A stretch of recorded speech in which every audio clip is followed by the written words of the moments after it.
Good evening, everyone. My name is Timotheus Gordon, and welcome to the first artist conversation in the Building Intersectional Disability Communities Through Art and Conversation series.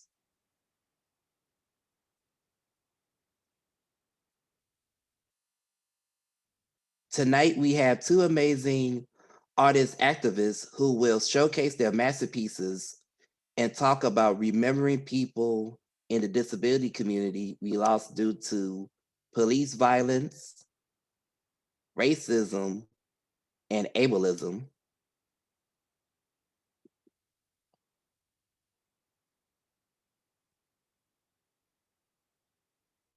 Considering that Memorial Day was yesterday and its importance to many people in the United States, this week is the opportune moment to remember and celebrate our ancestors and contributors in the disability community. Before I go further into explaining the purpose behind the series and the agenda for tonight, I would like to spend a few moments talking about the two artists.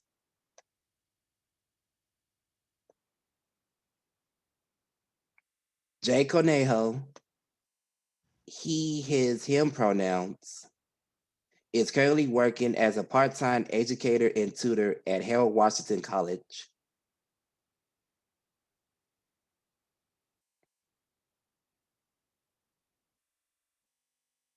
He self-identifies as a US-born, bilingual, gender nonconforming, straight, mixed South American man with mild cerebral palsy.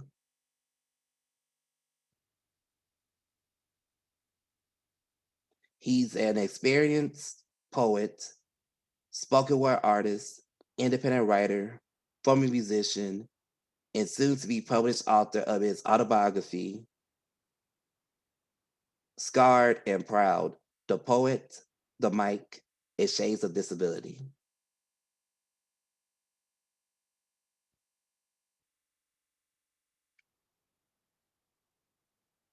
His artistic and community work emphasizes intersectionality, healing, and the cultural diaspora. It ranges from hip hop pedagogy to mentoring to art as a tool for radical change and liberation to comprehensive social ideas of disability, masculinity, and ethnicity.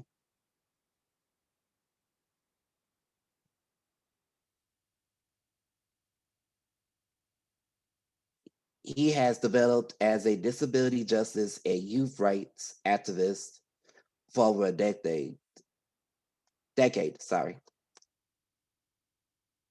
He has also worked in Chicago public schools and in other direct social service organizations supporting Black and Brown communities within Chicago.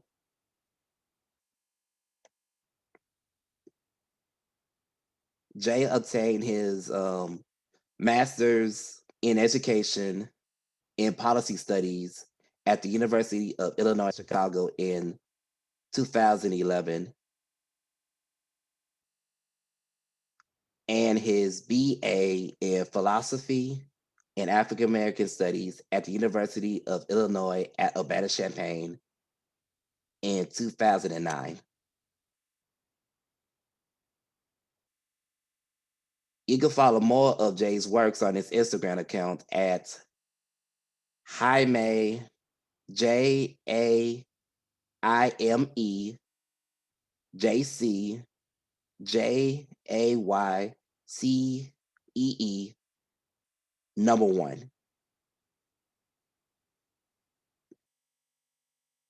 Cherlnell Lane, she, her, hers pronoun, is an author, speaker, advocate, and facilitator and performer. She uses words to create incredible worlds, stories, and experiences. Dubbed the poetic storyteller because her poetry tells a story and her stories are poetic. Lane's written work has transcended genres and covers a multitude of topics and emotions.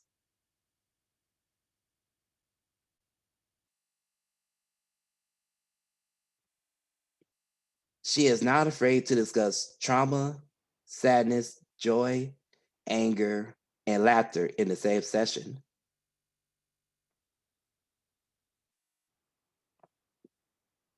Despite Lane's hurdles, sexual assault, domestic abuse, mental illness, narcolepsy, disabilities, etc., she continues to overcome. Cherlnell uses her passion for words, experience, and talents to achieve her life's mission of helping others.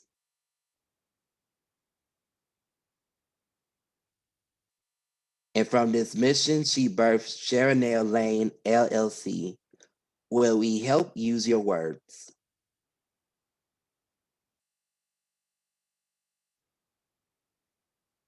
The company was created to relate, advocate, and empower Black women. The company services include performance, speaking, hosting, writing, and art administration.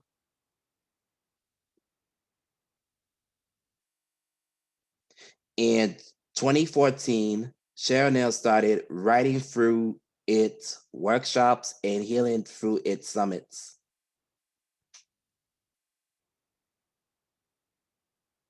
Events formulated to help women reveal, deal, and heal from trauma and negative experiences.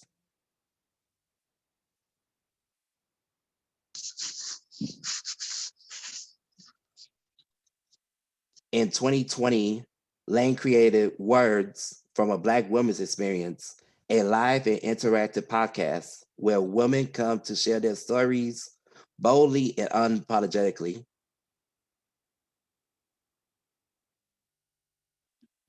Cherlnell Lane is a warring fire under cool demeanor with a kind soul that she shares authentically in the hopes of healing the world.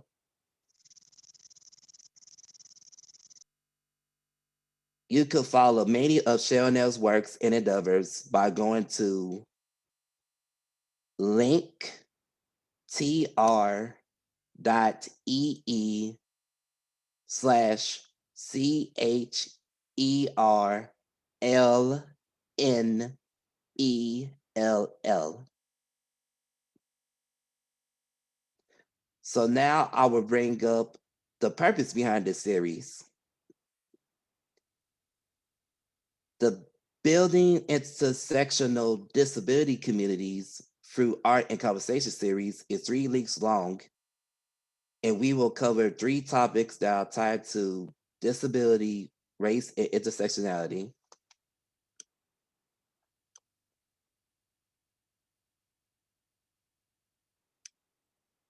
This week is about remembering people in the disability community we lost due to police violence, racism, and ableism.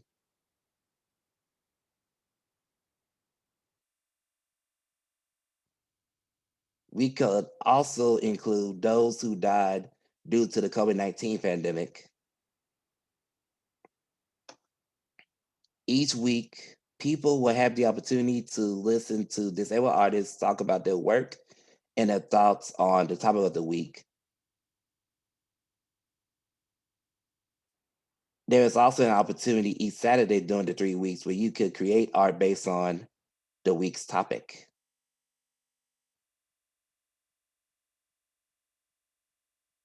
In tonight's event, we will split it into 2 parts.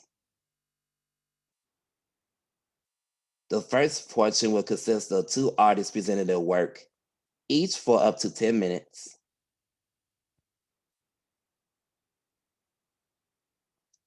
Afterwards, we'll open it up for a discussion between the moderator, Jay Jimpak, and Cherlnell and Jay.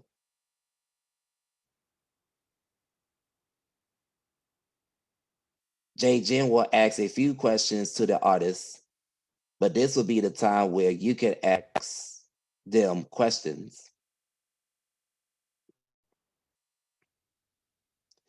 Now, the community agreements for the discussion portion are as follows.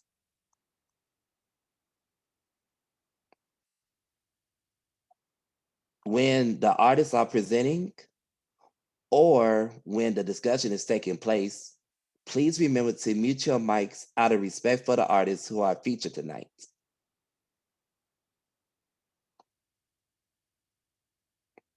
Also, if you have any questions or comments you'd like to pose to the artists, feel free to type in your questions or comments in the chat.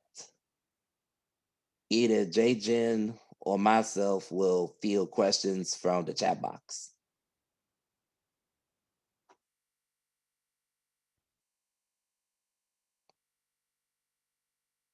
Due to time constraints, we may not get to everyone's questions. However, we'll do our best to ensure that everyone has a chance to speak up and speak out. And before I get into the presentation and the showcase of the artist's work, I would like to also point out that this series is made possible by the Healing Illinois Grant, which supports works by community organizations who are creating spaces for people and communities to engage in racial healing.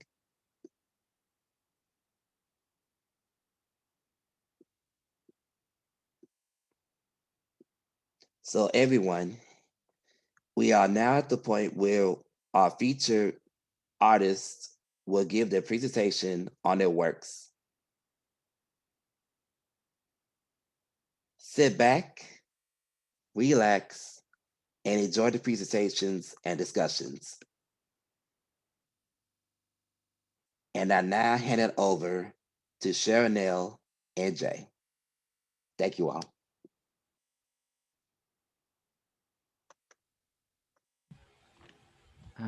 Thank you, TJ, for that introduction.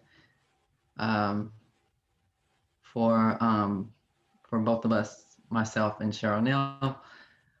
Again, if you're just joining us, my name is Jay Cornejo. That's last name Cornejo, first name Jay. And I will present to you in these 10 minutes my visual artwork that I was a part of. I was a part of the decal internship, and I worked alongside Anna Olson, one of the program interns as well, one of the artist interns. And so here it goes. And I'll just explain. Let me find the share screen, and then I'll explain. It's two canvases, acrylic-based canvases. And it's actually, I haven't painted since, I've painted here and there in the past 2 years, but I haven't painted since I was in probably grammar school or a freshman in high school. So so this is a different facet for my artistic healing and development. So anyway, here it goes. And this is, let me adjust this. So, okay, here we go. So this piece I like to call, I guess, this is Dark Phoenix, reconnecting with my roots. I still have to work on the title of it, but this is, some of you all might be familiar with the Phoenix, which is obviously a fire-based mythical creature that is born again from the ashes. As long as there's ashes, there is rebirth. So the dark phoenix, on the other hand, deals with all kinds of emotions, and all they don't necessarily have to be jolly or positive or joyful. They can be um, traumatic. They can be painful. So what this is about is me kind of going through the pains, the growing pains of my life as a multi-ethnic, uh, disabled man of color, and kind of grappling with my uh, connection with myself, with self love, with self compassion, and receiving love. Because oftentimes in our communities, because we have so much trauma within our families or communication issues or violence, whether it be verbal, physical, or emotional violence, we kind of tend to kind of keep a lot of things to ourselves or use other mediums to express those things. So this is what this Phoenix is about. It's like letting go of all that weight of and letting it go. It's about letting go, and it's about burning what no longer serves me. And if that means sacrificing some things I've done, then or some people I've met, or even people that I love, in order to love myself more, then that's what this a lot of the work that the visual work that I worked on is about. That it's about self-healing, self-love, self-compassion, and so that's what this is about. And the top portion of it, really quick, and then I'll move on to the next piece for time's sake. The top portion of it, as you can see, it's a woman.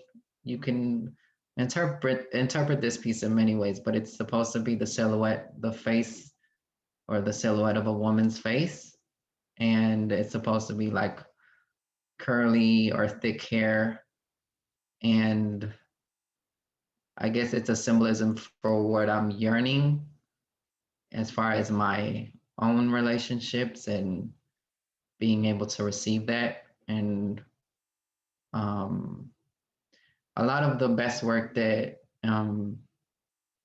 comes from me comes from times of pain or anger, and that's also what this represents. Like, it's okay to embrace the quote unquote dark side of your emotions and your feelings, and you have to, it's a part of who you are. So that's that piece, and hopefully I'm on time. um and is this piece is called Feet Love Dumb. That's feet, Feet, love all together, Love Dom. Feet Love Dumb. Okay, that's the title of this piece, and it's basically it kind of is the relationship, the love hate relationship that I've had with my own feet as a physically disabled brown man, uh, with with multiple identities on top of that. So this is just basically me wanting to be free from all the constraints of all the injuries, all the soreness, and all the anxiety that I've felt through my feet. Because if you think about it, our feet carry all of our weight, and if my feet are not 100%, then I'm not balanced, right? I'm imbalanced, and what this is about is finding more balance and showing more love to my feet, whether it be through access to, I'm blessed to have access to pedicures, or having a foot massage every now and then, or just even washing my feet more. I think that oftentimes people might take those things for granted. And in the disability community, I can attest that these things are not always accessible. So the fact that um, I have been able to access these things has allowed me to look at my feet in a different way, and especially when other people compliment you on your feet and you don't see it. I guess it kind of makes you feel some type of way on the inside, and it makes you feel warm and loved and appreciated. There, it's been an it's been an uphill battle to have a better relationship with my feet. But I've come to learn how to love the asymmetry of my feet, the the fact that they're flat-footed, which is not exclusive to folks with disabilities, but it's very common to have more people with flat feet within our communities, right? So, and the bottom part says, if let me see if you can read it. The bottom portion of the picture says anarchy. And when I say anarchy, I mean in a spiritual sense of you have to own who you are, you have to own your feet. And the feet represent the freedom the complete freedom that I'm looking for, the total freedom from expectations, from how I'm supposed to move, from how I'm supposed to dance, from not caring who's looking at me while I'm moving, while I'm expressing my feet, expressing the rhythm of my feet, my swag, as some of us say in the community. Swag is spelled SWAG. Some people spell it SWAGG, but it's basically your style. And that's kind of a summary of this piece. If you have any questions about it, just feel free to leave them in the chat in the next section. And I pass it on to my colleague and my sister, Cherlnell. All right, thank you. Hello, everyone. Thank you so much for giving me this opportunity. And I'm happy to be here today to share with you all some of the things that I do. So, I'm a poet and a writer, a poetic storyteller, as was further mentioned. And I would like to bring you guys some poetry today, if you don't mind. This piece is called Untapped Potential. I want to give a warning that there is black violence and racial themes in this piece. So by all means, if you feel uncomfortable and you feel like you need to take yourself off for a second, please take care of you. Our black boys and girls are dying left to right, leaving our hope for completed families in the future in the grave. We grieve in silence without teaching our children the benefits of not killing each other over nonsense and rambling, over fumbling and foolishness, over lust filled conquest and misunderstood communications. Our children are leaving here faster than a fly's life expectancy. The saddest part about these murders are most of them are blunders. Straight A students caught in the crossfire, athletes cut down in their prime, and babies are snatched out of our lives almost quicker than they were incubating in their mother's womb. What is the use of preaching the word of peace on the deaf ears of a generation? You see, everyone can't be deaf. There must be someone who hears, and if the message reaches one, then one tells another, then two tells four, until it reaches a nation. We have to start somewhere, or we will die where we stand. Will other races be sad that we're gone, or will they dance in the streets? Do you know? Do you care? What difference does it make if we aren't there? Do you feel the seriousness of the situation now? The doctors, inventors, presidents, and teachers never to be. Children never grown to reproduce. Seeds never sown. Flowers never to bloom. The dark roots of the hanging tree turned into stakes to poison the hearts of our people. The deep seat blood of centuries of pain is not enough to wake them from their ambiguous dreams, beautiful nightmares, and false realities. If the fall from kings and queens to thugs and thoughts did not wake them from their peaceful slumber, what will be our trumpet, our call to arms, to end the despicable things taking over our communities? A rapper talking sense instead of being senseless, a leader more concerned with their people instead of publicity? Or will we pay attention to what's going on right in front of our faces? What do we say about our babies dying left and right and being left in unmarked graves? About the young victims killed all too soon? How do we describe them to those of us left? Innocent angels, unwilling martyrs, or untapped potential? So that's that first piece. The reason I wrote this piece is just because of all of the deaths happening and the violence happening, specifically in the Black community, but also in other Black and Brown communities. What happens is they are faced with it from all fronts. And who is affecting that is the most innocent? Our children. The children are being affected. And if we take out our children, we take out our future.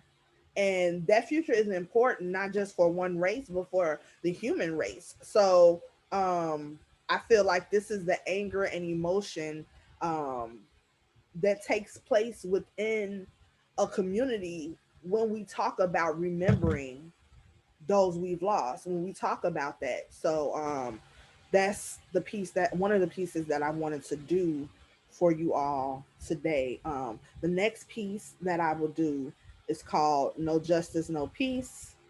Once again, just a warning, it does have Black trauma, racial violence, and police violence in the piece. I have a Black son and I'm pissed. I am a Black woman and I'm pissed. I am a human being and I am pissed. You were not created to serve and protect me, so how can I expect you to serve and protect us? As a child, I was taught about officer friendly. However, there are more officer dangers I see, and they're victimizing my community. Oh, country, 'tis of thee, no land of liberty. Took all our history, you little thieves. Land where my father died and where my mothers cried. For all the pilgrim's pride, our children grieve. How dare you come into my home, my most comfortable and peaceful place, and murder the mother who bore you? Even you carry my DNA. How dare you kill my son, the one I raised to grow through concrete? You took him out with a knee to his neck in the middle of the street. I am tired of the racism. I am tired of the bloodshed. I am tired of the blatant disrespect. We have been the targets of white supremacy since they became aware of their inferiority. They continue to try to wipe us out because it's themselves they continue to doubt. Raped our land and people. They took our ideas and wealth, kidnapped us from our homes, culture, and spirituality, then enslaved us in the name of their economy. Yet, we're the thugs. Missionaries been trying to turn us into believers. People wondering why their prayers not being answered. because they invented Jesus. It's just another tactic to keep us in check. But we are the gods and goddesses, and we deserve our respect. It would be laughable if it wasn't so sad. And y'all wonder why people mad? Don't tell me not to riot and steal until you tell them not to shoot and kill. Rioting is the voice of the unheard. Rioting is the voice of the unheard. Rioting is the voice of the unheard. Can you hear us now? All talking about, man, they clowning. When you been buffooning and tap dancing, you don't get to pick how people express their trauma, especially when you don't deal with your own. But we're taking that anger and starting to plan. Oh, there's a change coming to this land. For Blacks, death is what happens when you call 911. They continue to pick us off one by one. But see, I come as one, but I stand as 10,000. You try to erase us, but our bloodlines forever lasting. We're taking back our power, recognizing our strength. Basically, we're no longer accepting this shit. We're strategizing and building our ranks. You will no longer be in charge of our fates. We are past the point of no return. And if you didn't know, now's the time to learn. You want it to stop. We want racism to cease. But until then, no justice, no peace. So that's my second piece. And I wrote that when all of the unrest started happening from the police murders of innocent Black people. And it just was really upsetting. And I just wanted to talk about people's emotional states as well as people doing the work. So they're like mixed into this to the same, because sometimes they are one and the same. And I definitely talked about the writing, because a lot of people always say, I don't understand why they're writing. I don't understand why they act this way. And it is a famous line, writing is the voice of the unheard. And it is. And also, writing is in the acts like writing happens because people are not processing their emotions. One, because we are not offered the best in mental health care. We're not taught mental health practices the way we should be. So therefore, when you have a pop bottle and you keep shaking it and shaking it, and you're not telling people how to release that pressure, that's what happens. When people take and take and take until they get too much, this is what happens. People are sad. People are crying. People are mad. People are frustrated. So,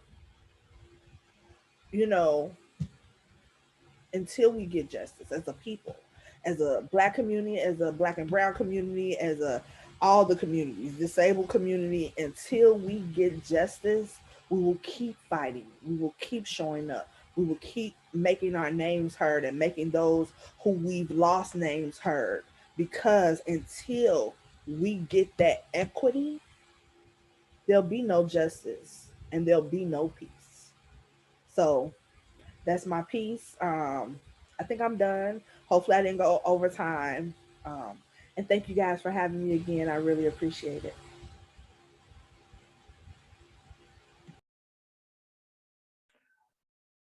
Wow. Yeah, all I can say is wow. And this is Jejin again. And I'm going to ask Cherlnell and Jay if you are comfortable to come back on camera. I have the great fortune, after those amazing and powerful, moving, and I just saw the couple of comments in the chat of just how brilliantly powerful, impactful your pieces were.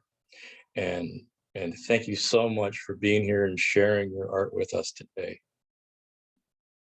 For our next, for the next 15 minutes or so, I have the great privilege of kind of picking your brain and getting you to share a little bit more about your art.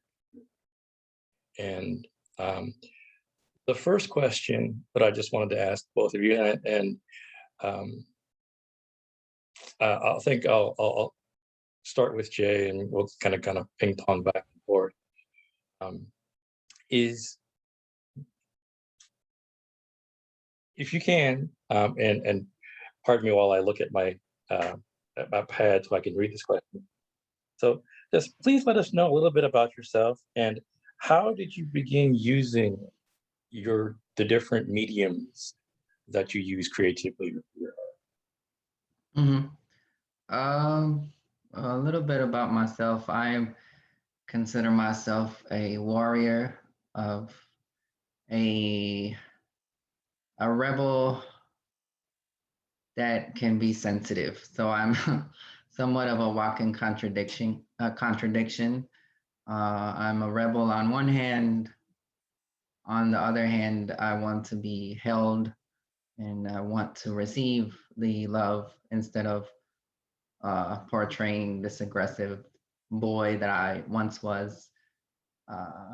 You know, the boy that kind of dealt with emotional bullying, taunting, and growing up in two major metropolitan areas, one being Chicago. But all I'm gonna say is if it wasn't for the love that my family and my extended family gave me as a brown disabled man, son of refugees, political refugees, immigrants, you know, if it wasn't for the love that they gave me and that my extended family gave me growing up, I probably wouldn't be here, like point blank. If it wasn't for the love that they gave me and they encouraged me to educate myself, to keep pushing, to love myself. And it's been a very difficult lifelong journey and it'll continue. So I guess in terms of, you know, I'm just an artist at heart and I'm like a wordsmith. Uh, you know, I'm deep into poetry and literature and all those things. So, but I was always attracted to, you know, poetry and literature and music because it was a way for me to let go of my pain. A lot of the attention that I wasn't getting in high school in particular, or grammar school, or even on the streets, like just taking the bus was a ordeal, taking the public bus or public transportation, or you know, even going to the corner, and then hearing people talk like I wasn't present, like I was invisible.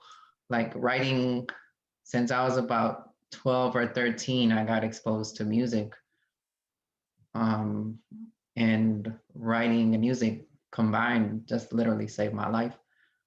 Poetry and music became my oxygen. Um, you know, other people might say I'm a late bloomer in other aspects of my life, but that's okay because writing and poetry and music saved my life. And now I'm incorporating what I shared today, which some of you all are not familiar with this side of me, which is the visual art that I'm exploring. So even though I do many things in the community, at heart, I'm an artist. And if I like I said, if it wasn't for the support of my family and the art that I chose, which is mainly the written word and music, particularly string instruments, at one point when I was in high school, in grammar school and high school. And if it wasn't for those things, I wouldn't be here. It's that simple. I wouldn't be here for my family and me developing those outlets. So I'm very, very grateful and humbled for that. And as an artist, I'm never satisfied with my own shit, if I can be blunt. I'm always very critical of my own work, and if not, I wouldn't be an artist, right? So, so in a nutshell, that's why I chose the mediums I chose, because they're like oxygen to me, and I can definitely relate to them. And last but not least, it relates to my upbringing of being a child of the diaspora, of not necessarily feeling 100% part of one community, but part of many, right? So that's also been a big influence in my life. So, yeah. Oh, thank you, Jay. That's thank you for sharing so much about yourself and your background. And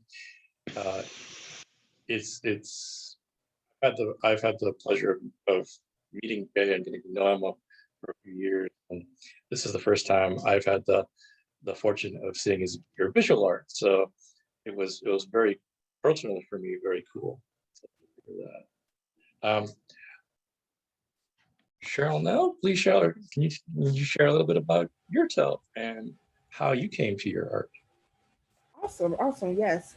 So, as you all know, my name is Cherlnell Lane, and I have been writing since forever. My family says I came out the womb with pen and pencil. um, I love writing. It's like my air, and I should say I love communication, right? Because I love written words, I love performed words, I love music, I love visual art, even though I'm not good at it. So I give props to Jay. But yes, but so I chose this medium because I feel like this is the medium that I work best with. I feel like if someone gave me something and told me to speak, I would speak in poetry. So it comes easily to me. The reason why I chose this medium to speak through this particular topic and most of the topics that I speak on is because I also read a lot. And they also said I've been reading since I came out the womb. But when I was going through tough times, especially in my childhood, I read a book and it saved my life, literally. And I was already a writer, I was already performing, and I said, this is why I'm performing. This is why I've been giving this gift. It's not just for me, it's for me to speak, help, and let other people see themselves in my work, and to educate those who don't know about what it feels like, what it is to go through. Um, so yeah, so that's why I chose this medium. Thank you so much. That's really cool to hear. And again, thank you for sharing more about yourself and your journey to art as well. Um, it's interesting is sure Cheryl, now your spoken word pieces and how you deliver them were so powerful. And Jay, your pieces for and I'll say for myself, my one of my disabilities is low vision. So from my perspective, what resonated with me was actually your feet love them piece that I could connect to and how you spoke about it. And I think it's also really cool of of the difference and diversity of your backgrounds and your pieces and the power that they each have. With that said, I want because our event is Healing Illinois, and the the hope and the focus is to through our conversations as the beginning of our series of conversations around racial equity. I wanted to ask you all if you could speak to when you agreed to be part of this event for us. What was your process in thinking about the pieces that you wanted to share? And you talk a little bit about what your process was in picking your pieces, and yeah, leave it there. Why you pick your pieces? Start with Jay. Sure, since we can zigzag. Um, well, I wanted to share a different facet of myself. Again, for those of you all that just joined us, maybe I am Jay Cornejo. I am a poet, writer, spoken word artist, and activist, among many, many other things. But I decided to explore the visual art because I wanted to establish a better relationship with myself. And I took a step away from activism because I wanted to show a different side of myself today. And everybody that knows me or knows of me knows that I'm, good with words, that I'm comfortable in front of the mic and all these wonderful things. But when you paint and when you allow yourself to be vulnerable, that's when you can be compassionate and be loving to yourself. So I guess this was kind of like a restart button for myself. And um, while I still will always be an activist, I just know that I have to forge my own path. And this was kind of um, the motivation behind these pieces, because and I've had this brief conversation with a few of my friends and fellow activists and whatnot. But I think I did these pieces for myself, and not just for myself, but for other people that we don't really, and when I say we, I say a lot of us in Black, Brown, disabled, and immigrant activist communities, we don't necessarily take the activism that we give, the fight that we give in the community, we don't bring that home. A lot of us forget to bring that home. So when I say self-love, self-care, we want to give love to everybody else. We smile to everybody else. We make everybody else laugh. But when we get home, I know that I'm okay with sharing that I don't necessarily do that.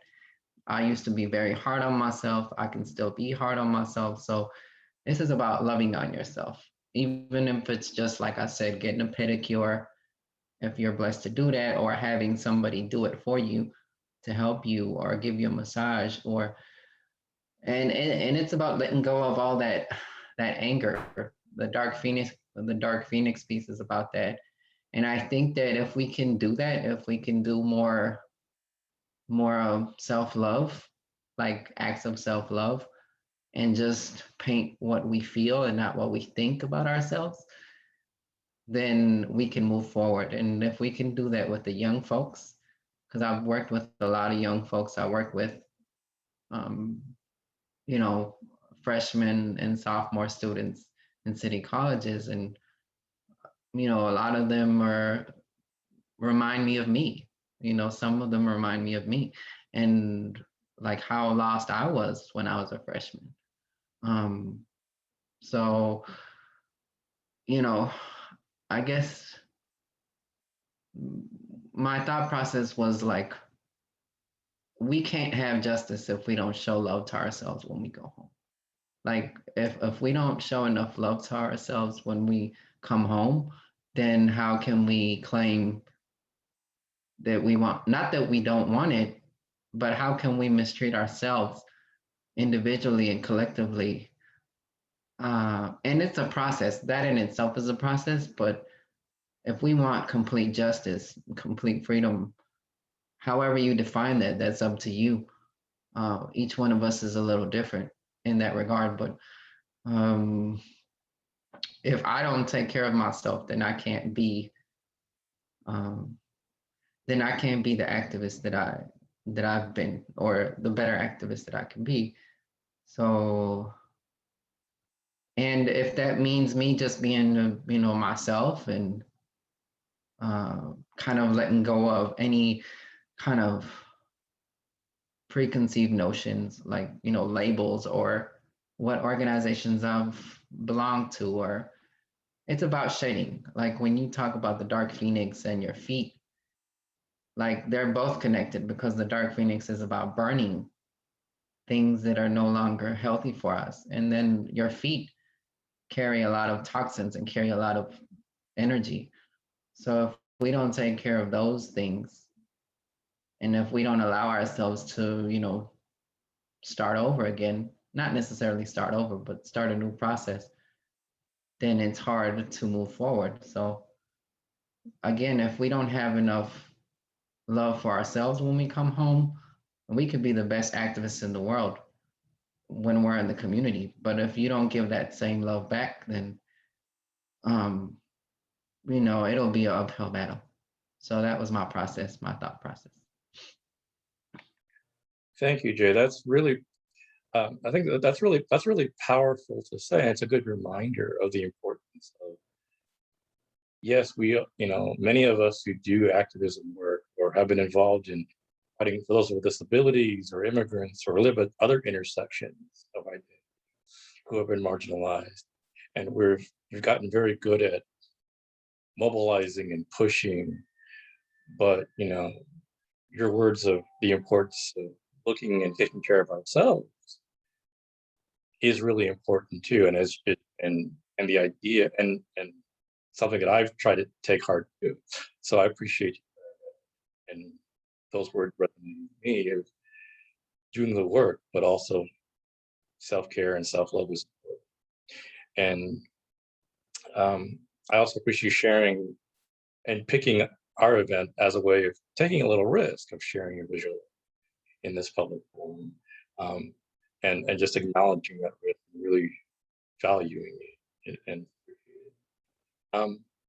so Cherlnell, you spoke a little bit about your process about for tonight, but I wanted to ask, yeah, if you can share a little bit more about your process of going over your pieces and why your two pieces, and a little bit more about it. Yeah, definitely. So I have a business called Cherlnell LLC, and it's where we help you use your words. And I'm always telling people that your words are powerful. Yes. And that art, like I just said, communication, art is what tells our story, right? When you think of histories, how would we know what happened in the past? Pictures, paintings, stories, whether written or oral, music. This is how history is done. And this is how I feel like we carry on memories of people, right? You continue to tell the story. And if we put it in something that's going to last, such as an art form, then that story carries on. So when it comes to these two pieces, I wanted to do the first piece, Untapped Potential, because I wanted to give a glimpse into what's happening in my community. And also as strikes, we always talk about strikes, right? Oh, I have all these strikes against me, which is really intersectionality, right? Like I'm a Black woman, I'm a woman, I'm disabled, I'm a big Black woman. You know, like it's LGBTQ. It's just so many layers, intersectionality, strikes, you call them, you know, all of these things. So I always feel that if you can show someone what it looks like, and that's what I tried to do with Untapped Potential. I showed you the babies. This is who's affected. There are babies dying, right? Because people sometimes they be like, adults, kids. You're like, oh no, not the kids. So you know, so that was the first one, and then with the second one, No Justice, No Peace. It's like this is why we feel this way, and this is where the anger is coming from. The first part of it with the woman in her house, that was about Breonna Taylor. Like literally, I'm in my house, my comfortable, my peaceful place. Everybody knows about what happened with George Floyd. He literally called out for his mom. That took him back to a child, right? So I felt like these pieces drove home the not only the need for equity in the communities and remembering those who we lost, but it also showed the emotion, right? And how to process that emotion. So I think that's why I picked the pieces I picked.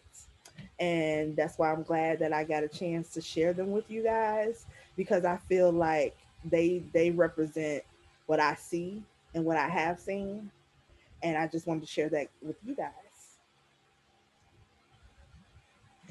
Thank you so much. Thank you to both of you for, again, sharing your pieces and sharing a little bit more about yourselves and your process. And I would love to just kind of monopolize our time, but I want to open it up now. And also, if I know TJ has been our co-facilitator has been monitoring the chat. I also want to recognize our other team member, Rhonda, who's also been helping to moderate the comments. And this is now opening up for all of you who have been just listening and watching and absorbing all this wonderful, powerful, creative pieces. If you have questions, comments for our wonderful artists, please feel free to ask away in the chat, TJ and Rhonda, because you all probably have better eyes than I do. If there have been comments or questions that you've noticed, I'll turn it over to you all, please.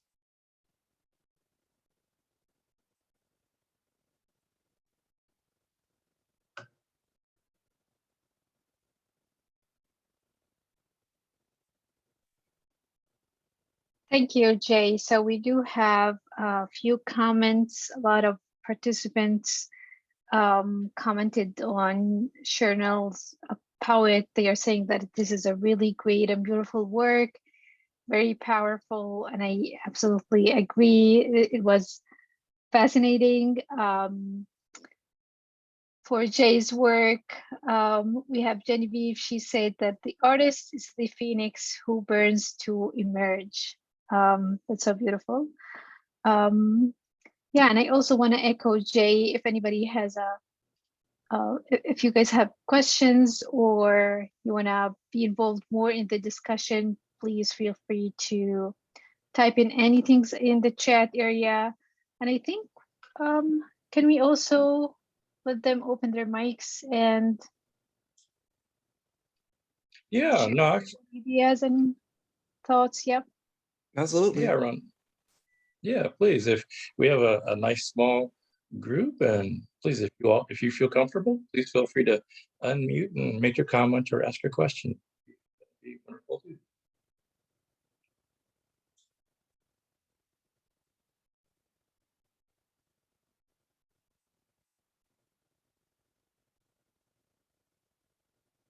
Yeah.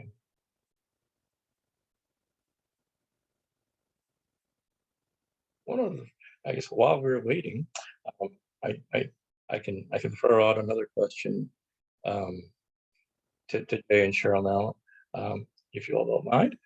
I'm curious, as an artist who identifies as an artist, a writer, a visual artist, and a person with a disability, and also a person of color and other intersectionalities. What is your goal or hope for your art?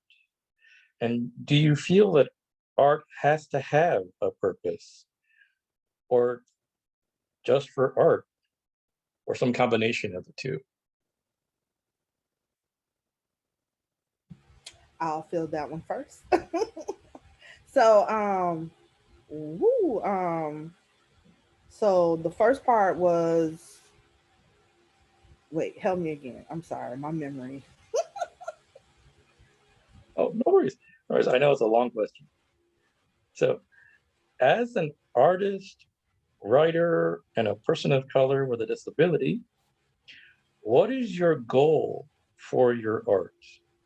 And do you feel art has to have a purpose or just be art for art's sake? Okay, gotcha. Um, my writing or art is for healing. However, it's not always healing of others. It was healing for me. And sometimes that's the purpose of art, is to heal yourself. And I think I always say, if you are writing or drawing or painting or playing something to heal you, it will heal others. So even though someone might be doing art, they might think it's just to do art. Oh, I just want to color this picture to do art. I just want to write these lyrics to do art. But it might one day end up helping someone. So even though you didn't do it with a purpose in mind, it still has a purpose. So I guess the answer to that question is a combination of both. Because sometimes I just write a piece because I want to be creative and I want to write. And sometimes I do paint. And hey, and sometimes I do color and do different things. Um, but everyone, I have a lot of artistic friends, and some of them are like, "Oh, I made this, and it's bad." You know, like Jay said, we're artists and we're sensitive about uh, but even mistakes. I have this artist friend, Dion Victoria, and she always talks about there are no mistakes, there are only experiences. So to know that is to know, be free to do your art as just art, because for you it may just be art, but that doesn't mean that your art doesn't have a purpose. I hope that makes sense. I hope that makes sense. But yes. Thank you. Thank you. Mm-hmm. I see we have a question, and it's a good one in the chat, so I'm gonna keep it short and sweet. Just to add to that, to me, the purpose of my art is, yeah, it's a combination. It does have to have a purpose, a justice, social justice purpose, and it can be silly, but it also has a lot to do with how I was brought up and my family experiences and the collective trauma that my family went through. So I think I'm doing it just like Cherlnell said for herself. I'm doing it for myself and my healing, but I'm mostly doing it to break generational curses in my own family. And because we have had 3 or 4 generations in my family that we have made mistakes in communications, and in communication, and I include myself. We have been emotionally and verbally abusive to one another at some point, and especially Black, Brown, and different immigrant families have been through these phases. Anybody that says it's not true is lying to you, um, or doesn't want to simply talk about it or express it, is terrified to express it. So I do think that art has to serve kind of a balance of both.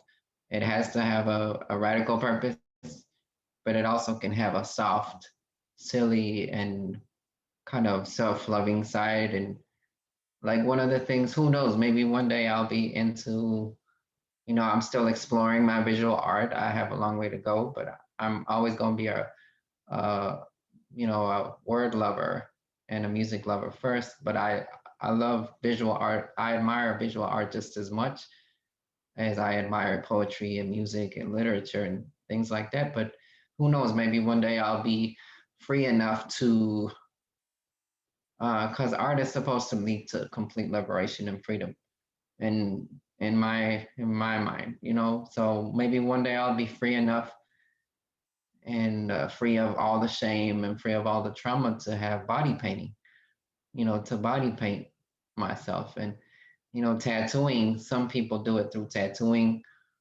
um which is a form of art, of loving yourself and who you are and who you want to be.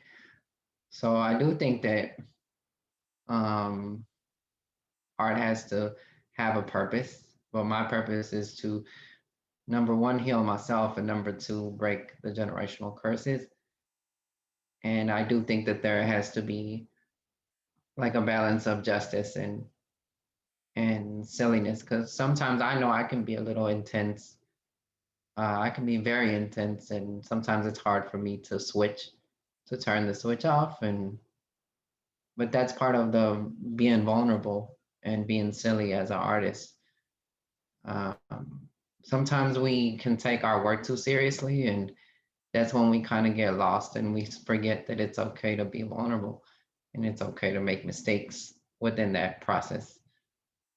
So, Thank you so much. Thank you. Rhonda and TJ, can you read off the question in the chat? Sure, I could do it. So I have a question for both of you all, if you all care to answer. But the question is a two-part question, by the way. How do you transform a moment of loss of a person, memory, place, etc., into a powerful artistic moment? And how can we memorialize our losses of loved ones in the disability community through creativity and art beyond remembering the pain itself?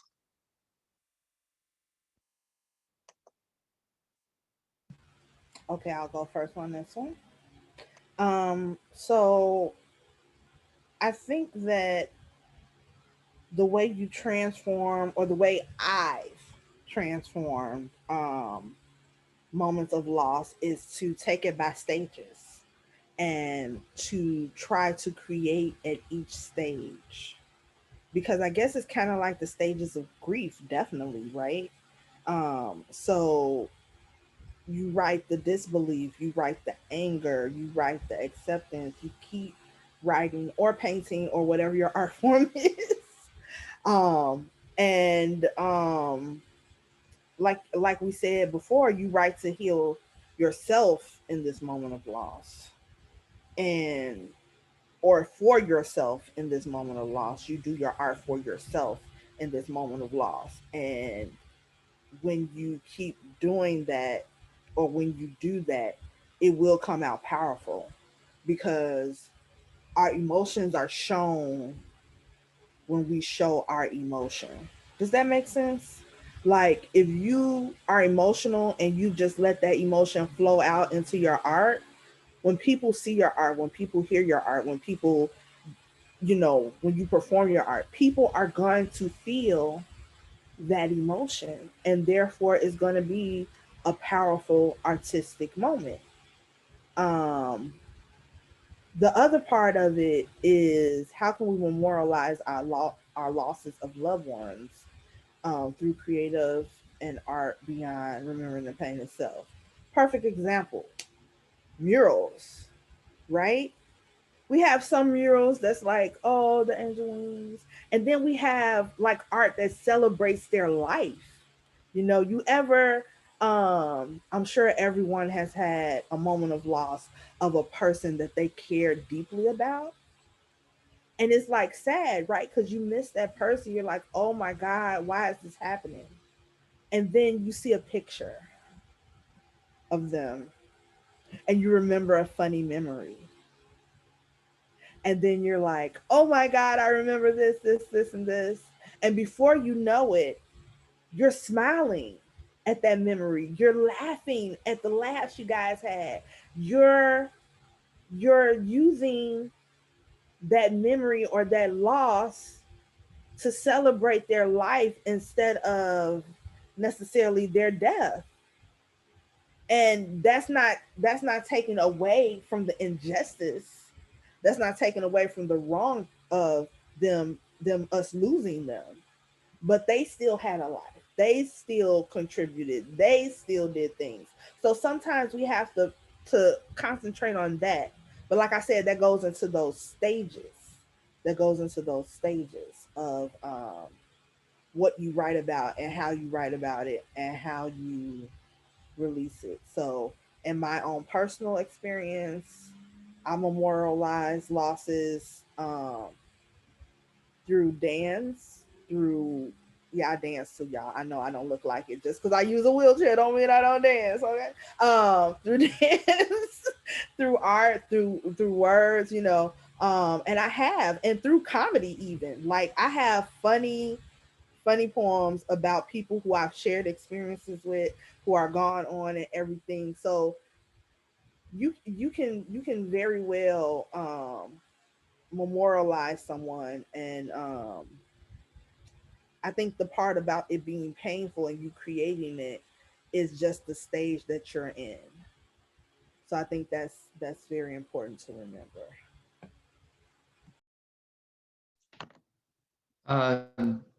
Not for the sake of time, I want to be respectful of that, the sake of time, but to answer your question, and I really appreciate Cherlnell's input on this one.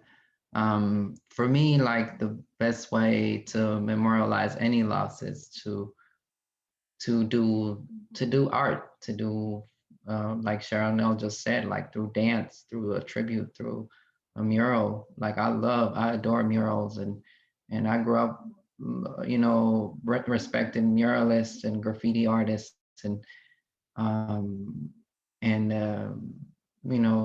things like that.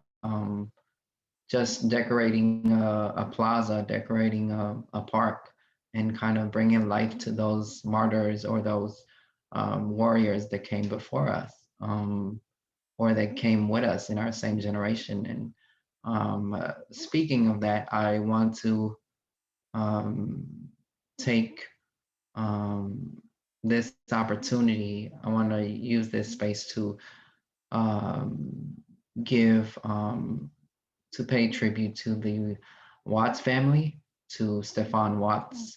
Um, and I am actually relieved that the CESA Act was passed. I really don't know how I feel right now. It's a mixed emotions for CESA. And if you're not familiar with the CESA Act that just passed in Illinois this week, I encourage you to research or to ask any one of us, TJ or myself or Jajin in particular. But I want to pay tribute to Stefan Watts, to Laquan McDonald, to Sandra Bland, and so many more people that we've lost in particular. And also Adam Toledo as well. I see a lot of myself in all of these folks. But the best way to kind of just to piggyback off of what Cherlnell shared is to transform the pain into celebration. Because I know that in my experience of losing somebody very, very dear to me that actually has become my guardian angel, um, um, the best way that I could pay tribute to this person was to move forward and to celebrate this person's life, and to do it through art, to do it through supporting the rest of our family, or just being a listening ear, um, and being present. Like you have to be present with those that have lost somebody. Sometimes their loved one might not be there, but just the fact that you're supporting their family through a campaign by donating something, you know, um, that's actually showing love to the family that experienced that loss. So that's another way that you can contribute. Um, because the pain, you can tame the pain, but for the families that have experienced this or any sort of loss, I would be remiss if I said that the pain never goes away. But you can channel that pain into something much like my visual art represents. You can channel that by burning and by starting a new process, or by respecting your feet. And again, in the disability community, we don't really pay attention to our feet, if I may say so. You know, and so I guess that's how I would go about that, kind of answering that twofold question. So yeah. Thank you again for both.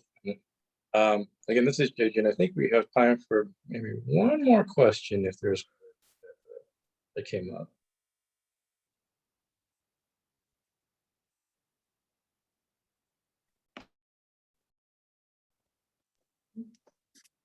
Any question is a good question. Or if you want to leave a comment or speak a comment about the artist, you can do so as well. Because these are two dope artists. Yeah, so I got a comment and a question. So I think your art is so powerful in how it transforms the body, and it uses the body as a tool to disrupt the norms and shake the system.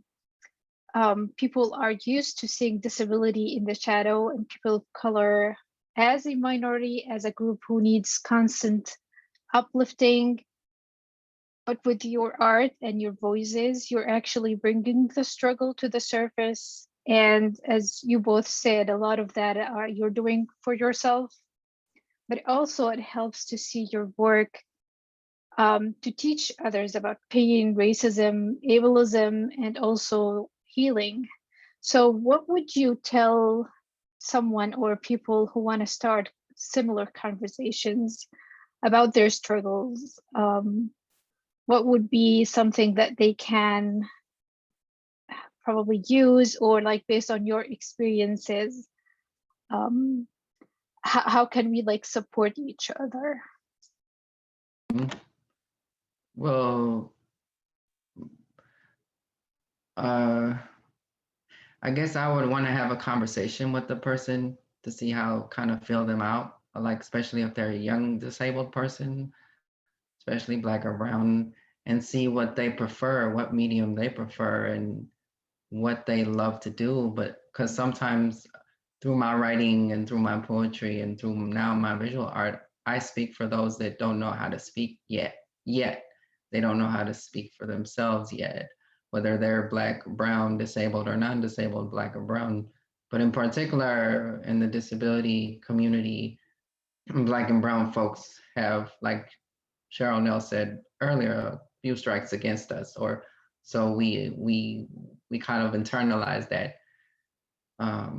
that oppression, right? So we don't even realize it. And I think that to answer your question, you know, they have to, especially if you're young or you're kind of hesitant about exploring that medium, be it music, be it design, be it whatever medium, you just have to take a leap of faith, and you have to have somebody that can support you, and you have to have mentorship, because a lot of our our younger brothers and sisters feel isolated and feel like they have no hope and their family doesn't understand them, and so many other factors. But you know, and sometimes when I think about my trauma next to other people's trauma, comparison can kill joy. So, but I guess what I would tell them is like, let me see you for who you are. Show me your art, show me who you are, because oftentimes I know I have to undo a lot of colonization in my mind about body issues that I've had, or you know, sexuality. And part of the reason I did this work and I took a leap of faith these last 6 months was because I wanted to connect with myself, because I'm sexy, because I'm confident, because I'm an artist and all these things. But I have to tell myself that, because people can give you 1,000 compliments, 10,000 compliments, but if you don't believe that, in your own life, then you will be in a rut. You will be going through cycles of depression. So the best way I can, and just tell these young folks, or tell anybody, regardless of their age, old or in the middle, or just take a leap of faith and do it. Do it. Forget what the system says. Forget what systems, plural, say. Forget what we've been taught to shame ourselves. And part of this art is to liberate myself from that shame, from knowing that I am worthy of receiving love, that I'm not just a giver, but I'm a receiver. So that's what I would tell them. Like, just do it. Just do it. And then if they don't feel comfortable sharing it with the world yet, share it with me. Share it with Cherlnell, or people that are non-judgmental about it. So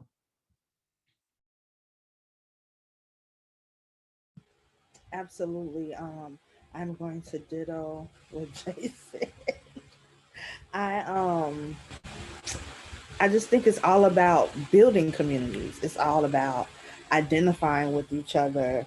Um, and one of the things that I think is most powerful through art is that we can find who we identify with, right? If you see this art and you're like, oh man, this is how I feel. This person knows that's how I feel. Or all these people get it. This is my tribe, So that, and then as Jay said as well, you have to meet people where they are. um, you have to see what people like to do. And he talked about working with children, and I have worked with children, and I do that. Like, what do you like to do? But even with adults, as Jay said, even with adults, when I do my classes and everything, I do. I call it a writing class, but it's really not a writing class. And the first thing I say when they come in there is, this is not a college course. You do not have to worry. I don't care if you misspell, scratch out, writing a circle upside down. If you don't write at all, you just doodle on the page. That's not what I'm deciding. I am just trying to work out things with you, but also people might need to take baby steps, like Jay said, and opening up and trusting someone. And it's just sad that we have experienced so much trauma as people of color, that it does create this hard shell over some people. And it's not easy for not only people to get in, because we always talk about penetrating our hard shell, but it's hard to get out. Like, it's hard to take that leap of faith and be like, oh well, they look cool over there, let me go and see. It's hard for that sometimes. So just agreeing with Jay that even though something is hard, um you know courage is not the absence of faith. Courage is doing things despite of it, despite of fear, right? So yeah, that's what you have to do. And I concur with Jay. My information's in the chat. Reach out to me, reach out to Jay. Yeah. Thank you Thank you. so much. Yeah, and we will definitely forward your information for anybody who asks for it. And I do want to turn it back to Jay Jin, because we're almost at the end of the event. Thank you.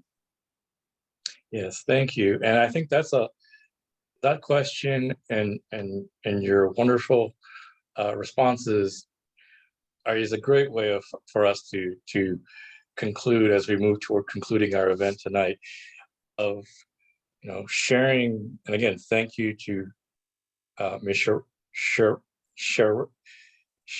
God, I'm gonna mess up your name again. Cherlnell. Cherlnell. Yes. My apologies, my tongue got It's okay. With Cherlnell Lane and Jay Cornejo, thank you so much for being here and being our featured artist and sharing your work and your thoughts and your wisdom and your perspectives tonight. Thank you to, and as we conclude, I'm going to a couple of last minute slides, so to help me remember everybody. And again, also thank you to our organizing team. We had a very powerful and diverse organizing team or organizations, including the University of Illinois, Chicago Disability Institute on Disability Human Development, Chicagoland Disabled People of Color Coalition, School of the Art Institute, UI, the School of Art Institute's Disability Culture Activism Lab, Access Living, Chicago Community Trust, and Healing Illinois, who were very generous with our funding. I also wanted to acknowledge and thanks to Kelly Shea, who is IDHD's, University of Illinois IDHD's Associate Director, who is very helpful and helped us with the application process. And of course, Matthias Gordon Jr., who is my co-lead for this evening, and helped organize this as well.